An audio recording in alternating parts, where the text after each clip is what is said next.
invented baseball. The national pastime and Old Blue Eyes, related, and Cleveland Indians, or Cleveland Native Americans. The answers to all these questions and more on this edition of...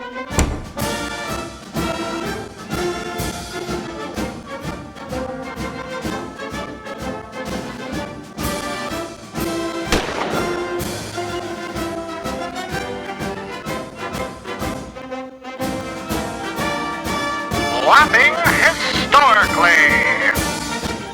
Welcome to Laughing Historically, where we take a slice of history, put it on a bun with ketchup and mustard. Okay. And Yeah, the history of baseball is interesting. So picture summer 1839, Cooperstown, New York.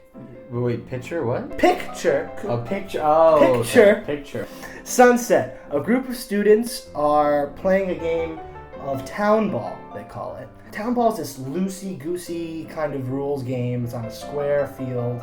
So they're playing on the shores of the Otsego Lake, and this observer who's looking to play this loose game named Abner Doubleday, he pulls out a piece of paper, and on that piece of paper writes the rules, all of the rules, to the game that would be known as baseball. Okay? And he gives them the piece of paper and the rules, and then he goes on to fire the first shot at Fort Sumter, which starts the Civil War. Wait, this guy, I didn't know that. And he becomes a hero at Gettysburg. Oh, wow, this guy does a lot in his life. Except it's all a bunch of bull. What do you mean? That is the story that most people thought for years About was baseball? the origin of baseball. You know, as long as children have existed, they've hit balls with bats. Yeah, it's like Hey Arnold's. Yeah. And they go to You just have to log on to YouTube to see, that we're still carrying on that tradition. And, so these games evolve in England called rounders and cricket. Yeah. And they're baseball and bat games.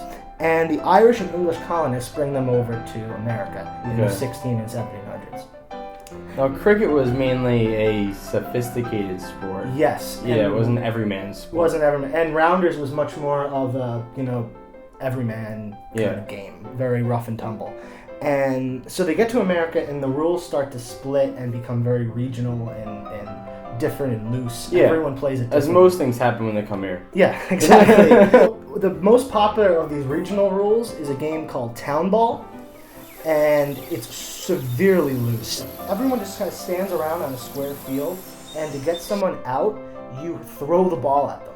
It's like peg. Like peg. It's like murder ball. Town ball is a lot like murder ball. Nice. Yeah. Why did they change that? That's good. Why didn't you have the baseball? Yeah. And funny enough, it was so popular, Lewis and Clark played it on their expedition with Native Americans. They're pegging Native Americans? They're pegging Native Americans. No wonder they didn't like us. Shit at them. You could call them the first Cleveland Indians. Ah. Right? Yeah. So by the 1840s, cities in America are exploding. And you just have tons of men everywhere, right? And they have... Good place to live. So a group of these men calling themselves the New York Knickerbockers. And they're led by Alexander Cartwright. This guy because they like wearing the long pants. They like those pants. And they decide to start making standard rules to town ball. Because they want to start playing town ball. But everyone's like, oh, you do it this way, you do it that way. So let's figure out a standard way.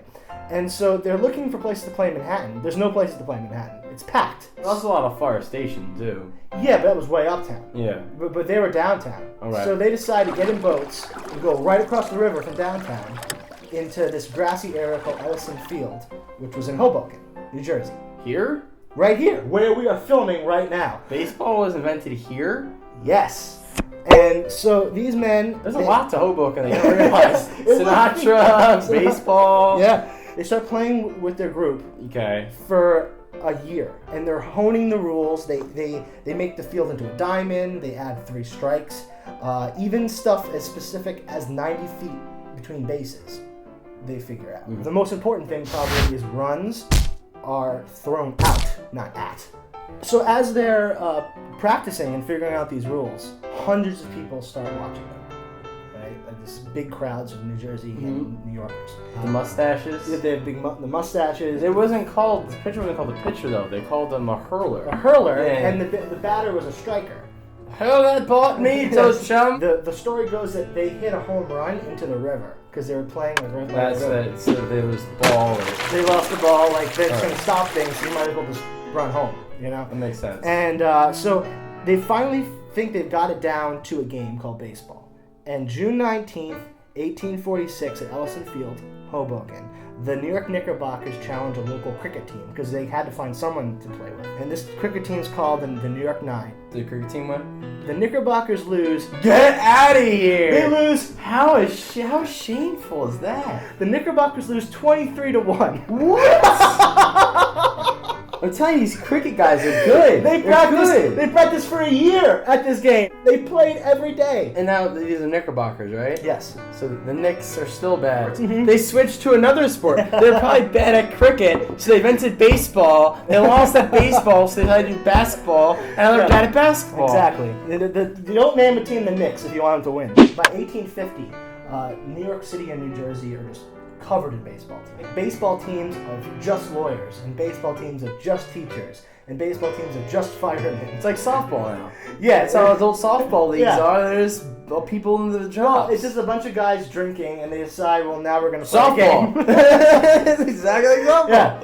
And so Cartwright leaves Hoboken and goes west because he decides he's going to spread baseball through the country like Johnny Appleseed. Yeah. Okay. Yeah, and he makes it all the way to Hawaii. He writes later in life. He says, "Dear old Knickerbocker, I hope the club is still kept up, and I shall someday meet again with them on the fields of Hoboken." Still trying to relive those good old days. Like, we'll get them next time. Yes. Mind you, the trip back from Hawaii would probably take a year. Probably die With on the way that. there. But it's funny. He kept the first ball that they ever used to play baseball. Is that in Cooperstown? Is it in Cooperstown? Pretty sure it is. Yeah, it's in Cooperstown, but he kept it until his dying day. It was his prized possession, the baseball. And in 1856, baseball was named by the New York Clipper, which was a newspaper. It's named the national pastime. And it's stayed that way to this day, really, you know? It's been with us through all of our, from our founding, through all of the wars that we've had. We've had baseball. Oh, there's like so much baseball in our history. Yeah, well, we never stopped. Even when the men couldn't play baseball, they got all the women. They wouldn't play baseball, yeah. Even Madonna played baseball, apparently. Well, a funny fact you might know about Nevin is he's watched A League of Their Own probably 300 times. Yep, probably. and like steroids. No matter what happens, it always swings back and it's always popular. Like you can just have it go on a strike, you can have everything, it always comes back. I'm just curious if the Knickerbockers ever will challenge the cricket team again.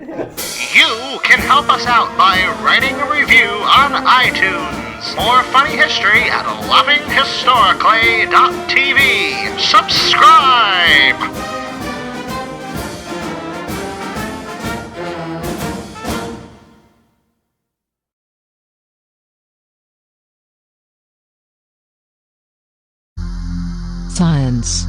Science. The intellectual and practical activity encompassing the systematic study of the structure and behavior of the physical and natural world through observation and experiment. In other words, Some complex shit. but is it? What if science could be explained using something everyone on Earth has an opinion on? Movies.